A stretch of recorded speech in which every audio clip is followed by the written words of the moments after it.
I'm Dan Griffin. It was my pleasure to serve Cliff Temple from 1979 until 89, 10 of the happiest years that I and my family served anywhere.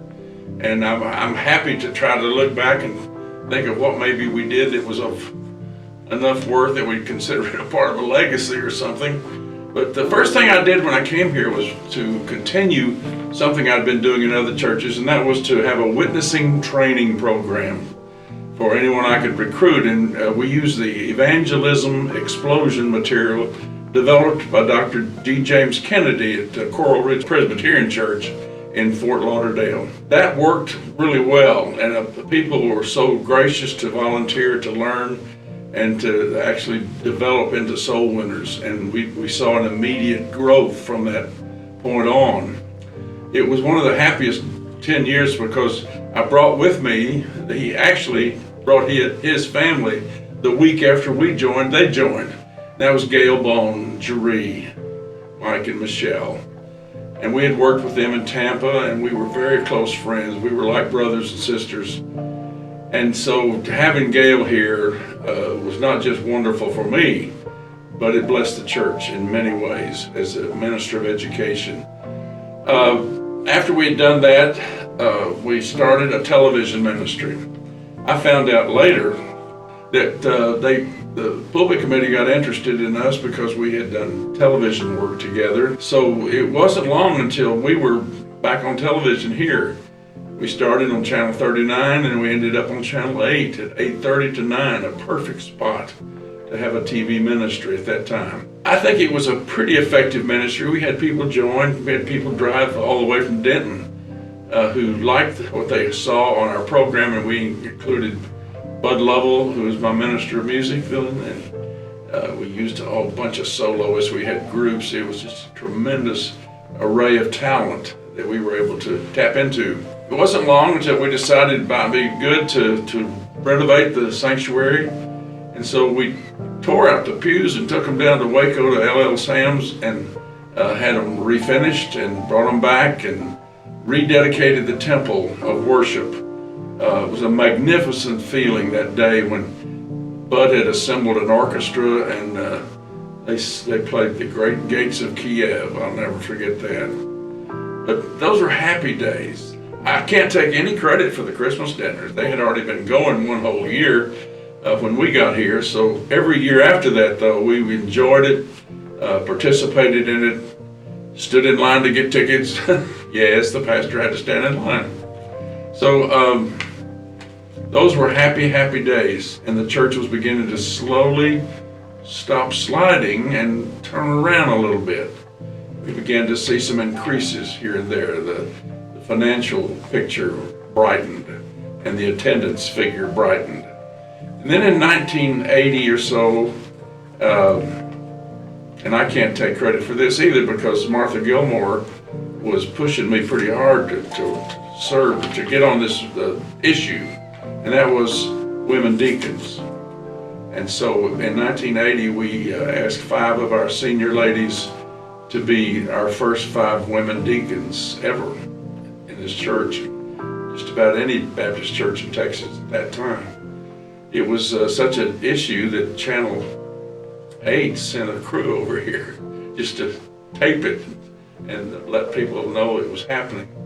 So that was a especially nice thing. In addition to bringing Gail Bone in, my brother from Tampa, I was able, because we had an opening, to ask my former pastor, the man who had licensed me to the ministry. He ordained me to the ministry, and he just was like a father to me in the ministry. He came in and became our minister to missions, and he was here just the rest of the time I was here, and even longer. And I think it was a really fantastic thing for him. The TV program that we put together was called Kaleidoscope, and as I said, we were on from 8:30 to 9 every Sunday morning. And I think it was a good thing for the church to have that presence. You know, the average person in the public doesn't look at the TV lineup and say, oh, looky, they got to be on TV. What they think is that there was some kind of competition somewhere, and that we won, and that's why we got to be on television. Of course, nothing like that was true. And we came up with the money, and that's what helped us to get on. And that time slot opened right at the right moment. We were talking to the right people, and that's how we got on. But it did give the church a television presence, and that's always good in this day and age where TV is so important. We had a building program in which we tore down some old pigeon-infested educational buildings and completely rebuilt them with a new fellowship hall and some other new space. Just made the church look pretty much brand new, and we needed it, and the public enjoyed it, and our members loved it.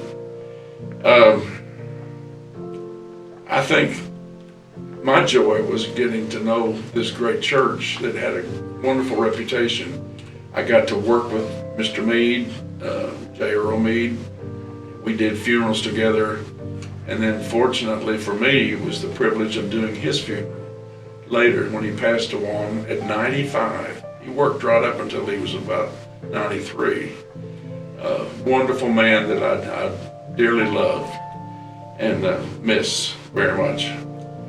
You know, I think those are the highlights. I think I've tried to kind of tell you as I went along why we liked it here. We were with people we loved. Before we got here, we learned to love the people who were here, and they welcomed us into their hearts and their homes.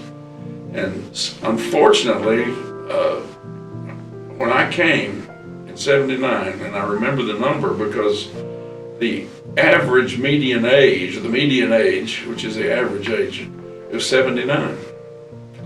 And because we were a church, you know, moving on in years, I did 500 funerals while I was here. Dr. Meade's was one of them. And so I did a lot of weddings also, any pastor does, but that was a sad thing. I used to think that we were burying so many of the people that Dr. Bassett won to Christ and baptized. So it was a busy, hectic, hilarious, wonderful 10 years. And I'll always be grateful that I had that privilege.